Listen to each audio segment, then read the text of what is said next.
बहुत समय पहले की बात है। एक साधु अपनी पत्नी के साथ नदी के तट पर रहता था।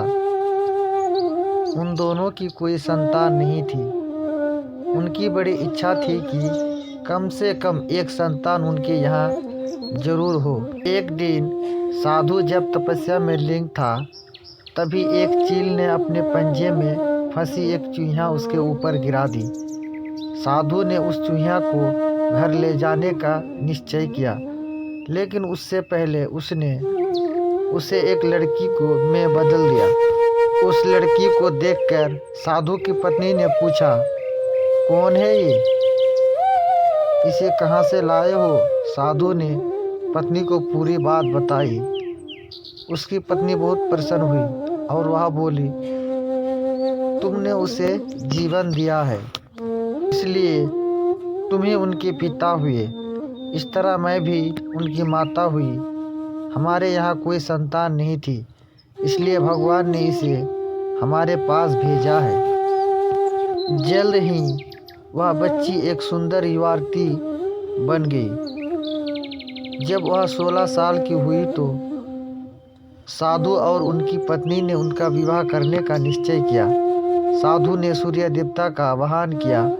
जब सूर्य देवता उनके सामने आए तो साधु क्या ने उनसे उनकी बेटी से विवाह करने का अनुरोध किया।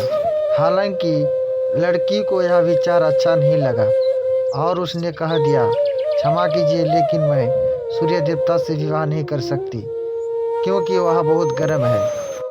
निराश साधु ने सूर्य देवता से कहा कि अब वे ही उनकी लड़की के लिए कोई सुयोग वर सुझाए। सूर्य देवता ने कहा, बादलों के देवता से आपकी लड़की की जोड़ी सही हो बैठेगी, क्योंकि वो भी धूप की गर्मी से उनकी रक्षा कर सकते हैं। साधु ने अब बादल देवता से उसकी लड़की से विवाह करने का अनुरोध किया। इस बार भी लड़की ने विवाह से इनकार कर दिया और बोली, मैं इस काले व्यक्ति से विवाह नहीं करूंगी। इसके अलावा बादलों की गरज से मुझे डर भी लगता है। साधु फिर से उदास हो गया और उसने बादल देवता से अनुरोध किया कि वही कोई सूर्य योग वार सुझाए। बादल देवता ने कहा, पावन देवता के साथ इनकी जोड़ी अच्छी रहेगी, क्योंकि वे आसानी से मुझे उड़ा सकते हैं। साधु ने अब पावन देवता से विवाह का अनुरोध किया। इस बार भी लड़की ने विवाह से इनकार कर दिया और बोली, मैं ऐसे स्थिर व्यक्ति से विवाह नहीं कर सकती जो हर समय यहाँ वहाँ उड़ता रहता है। साधु काफी परेशान हो गया। साधु ने पावन देवता से ही कोई सुयोग वर सुझाने को कहा।